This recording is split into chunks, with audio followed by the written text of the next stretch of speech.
नमस्कार दोस्तों, ocean network में आपका स्वागत है। मैं हूं ओमकार चौधरी। विदेश मंत्री एस जयशंकर की ढाका की मात्र 4 साढ़े 4 घंटे की यात्रा के दौरान जो कुछ हुआ, वो चौंकाने वाला भी है और कूटनीतिक कंगलेपन की एक मैं कहूँगा कि मिसाल भी है, एक उदाहरण भी है। और किस तरह ऐसे मौके पर जबकि बेगम जिया के इंतकाल के बाद, उनके निधन के बाद, उनके नमाज़े जनाज़ा में शामिल होने के लिए वो गए थे, एक गुड जेस्चर कह सकते हैं भारत की तरफ से, क्योंकि वो बांग्लादेश की प्रधानमंत्री रही हैं।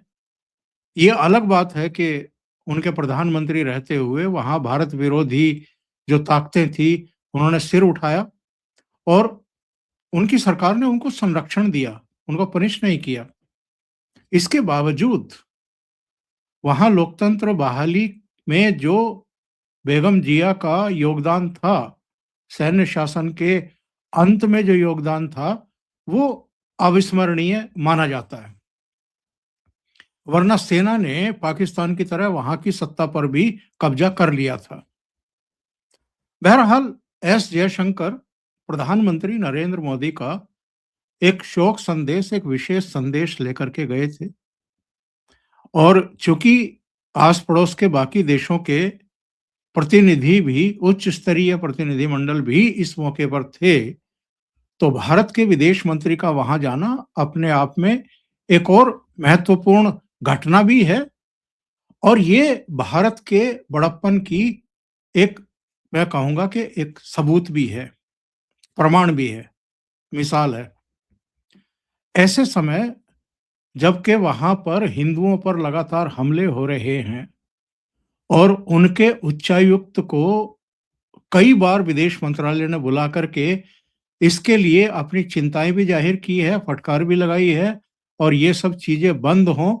हमारे वहाँ के उच्चायोग पर जिस तरीके से चरमपंथी तत्वों ने, कट्टरपंथी तत्वों ने हमला करने की कोशिश की थी, पत्थरबाजी की थी, बैरिकेड तोड़े थे, उसको लेकर के भी हमने अपनी नाराजगी जाहिर की थी। तो टेंस माहौल दोनों देशों के बीच में है। इधर हम उच्चायुक्त को बुलाते थे तो ढाका में जो हमारे उच्चायुक्त हैं, उनको बांग्लादेश का विदेश मंत्रालय बुला करके तरह-तरह की बातें करता था कि दिल्ली में जो ढाका का बांग्लादेश का उच्चायोग है, वहाँ पर लोग प्रदर्शन क्यों कर रहे हैं और सिक्योरिटी के इश्यूज़ हैं, तमाम तरह की बातें। और तो कुछ कहने को था नहीं, तो ये सब चीज़ें चल रही थी।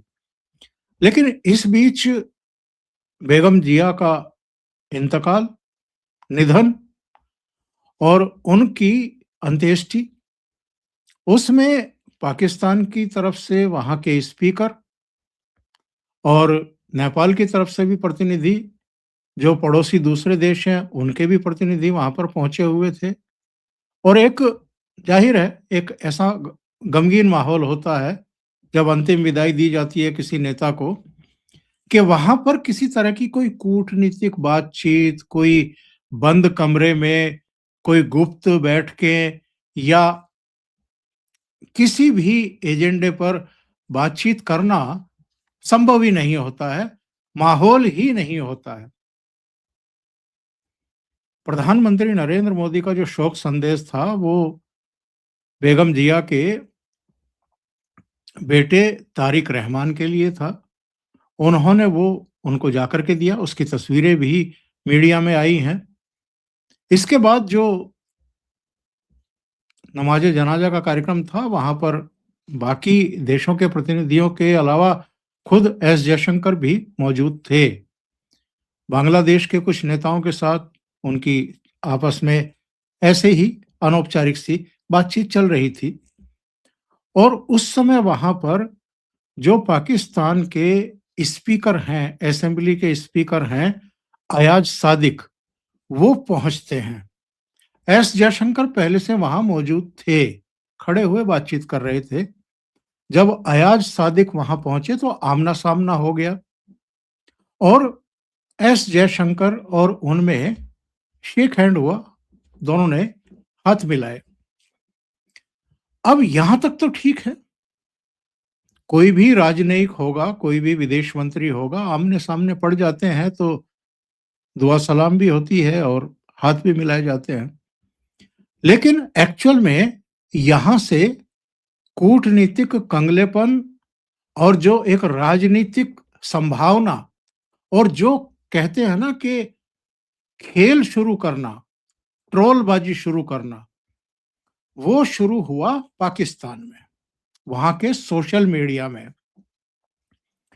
और ये कहा गया वहां पर, तरह तरह की टिप्पणियां की गई कि साहब जो भारत अंतर्राष्ट्रीय क्रिकेट प्रतिस्पर्धाओं में पाकिस्तान के खिलाड़ियों से हाथ मिलाने से भी परहेज कर रहा था, यानी उसके क्रिकेट खिलाड़ी पाकिस्तान के क्रिकेट खिलाड़ियों से हाथ ही नहीं मिला रहे थे, और जो इनके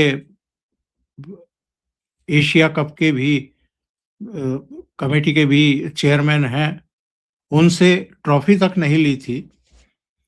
उसके विदेश मंत्री ने आगे बढ़ करके, खुद चल करके आकर के पाकिस्तानी असेंबली के जो स्पीकर हैं अयाज सादिक, उनसे हाथ मिलाया है। ये चीजें वहां से चला दी गई। अब जो बांग्लादेश के विदेश विभाग के सलाहकार हैं, उनसे पूछा गया कि एक्चुअल में हुआ क्या था। तो जो तौहीद हुसैन हैं, मोहम्मद तौहीद हुसैन, उन्होंने स्पष्ट किया कि एस जयशंकर साहब वहां थे और ये आए और आमना सामना हुआ, हाथ मिलाए, शिष्टाचार है, एक दूसरे से हालचाल पूछे गए, बस इतना हुआ। इसको ट्विस्ट करना और अपने कूटनीतिक कंगलेपन की फिर से वानगी देना, ये पाकिस्तानी मीडिया और वहां के कुछ नामचीन से लोग जो टीवी पर्दों पर दिखाई देते रहते हैं, उनके द्वारा भी इसको एक इंटरप्रेट करना और कयासबाजियों को पंख लगाने की कोशिश करना, इससे पता चलता है कि पाकिस्तान अपने आप को कितना अलग-थलग महसूस कर रहा है। और जब से पहलगाम की घटना हुई है और ऑपरेशन सिंदूर हुआ है, उसके बाद चौथे दिन जब पाकिस्तान की रिक्वेस्ट पर युद्ध विराम हुआ भी, तो भी प्रधानमंत्री नरेंद्र मोदी ने यह ऐलान किया था कि ऑपरेशन सिंदूर खत्म नहीं हुआ है, ये अभी जारी है।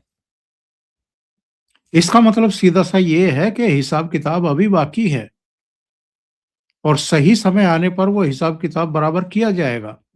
इस बीच एक और बड़ी घटना हो चुकी है।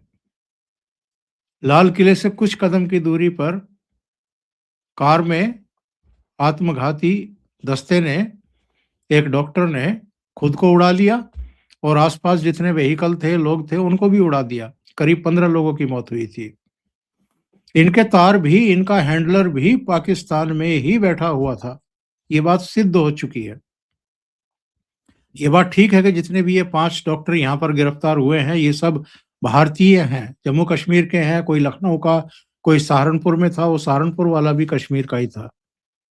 लेकिन इनके हैंडलर पाकिस्तान में बैठे हुए थे, यानी ये पाकिस्तान के ही इशारे पर, वहां बैठे हुए हैंडलर के इशारे पर ही काम कर रहे थे और इस तरह का धमाका इन्होंने किया।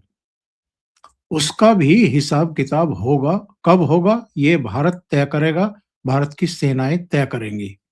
कैसे होगा, कहां पर अटैक होगा, ये वही जानते हैं और कोई नहीं जानता है। इसलिए चाहे हमारे खिलाड़ी हों, चाहे हमारे नेता हों, उनकी कोई दिलचस्पी पाकिस्तान से, पाकिस्तानियों से बात करने में नहीं है अभी।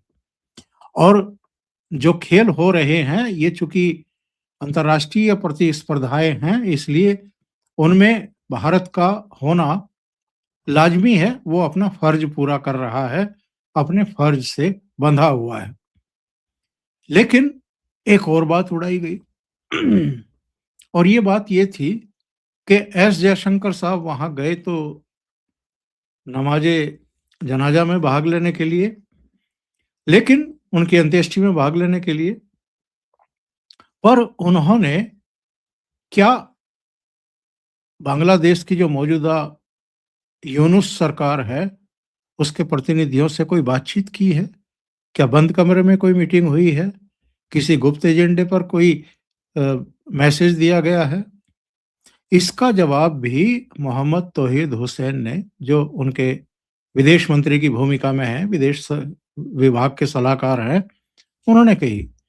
उन्होंने कहा कि ये सब कयासबाजी है, वहाँ माहौल ही ऐसा नहीं था। नंबर 2, जो भी आपस में बांग्लादेश के प्रतिनिधियों की एस जयशंकर से या एस जयशंकर की बांग्लादेश के प्रतिनिधियों से बातचीत हुई, वो सबके सामने हुई। वहाँ बाकी देशों के लोग भी थे। किसी रूम में कोई अलग से बातचीत हुई नहीं, और जिस दायित्व के लिए, जिस काम के लिए एस जयशंकर आए थे, वो पूरा करने के बाद वो वापस भारत लौट गए, नई दिल्ली लौट गए। उनकी किसी से कोई मुलाकात नहीं हुई सिवाय तारिक रहमान के, जो बेगम जिया के बेटे। तो इतनी चीजें वहां के विदेश मंत्रालय को साफ करनी पड़ी, और जिस तरह से इन चीजों को ट्विस्ट देने की कोशिश की गई, और खास तौर से पाकिस्तानी मीडिया और वहां के सोशल मीडिया के द्वारा, ये बताता है कि एक्चुअल में पाकिस्तान का फ्रस्ट्रेशन किस लेवल तक पहुंच गया है। अभी के लिए इतना ही। बहुत बहुत धन्यवाद। अगर आपको ये चैनल और इसके कंटेंट पसंद आ रहे हैं तो लाइक करें, कमेंट करें, वीडियो को शेयर भी करें। अभी तक अगर आपने ये चैनल सब्सक्राइब नहीं किया है तो सब्सक्राइब कर लें, साथ में लगे बेल आइकॉन को दबा दें ताकि आगे आने वाले वीडियो और उनके नोटिफिकेशन आप तक पहुंचते रहें। बहुत बहुत धन्यवाद। नमस्कार।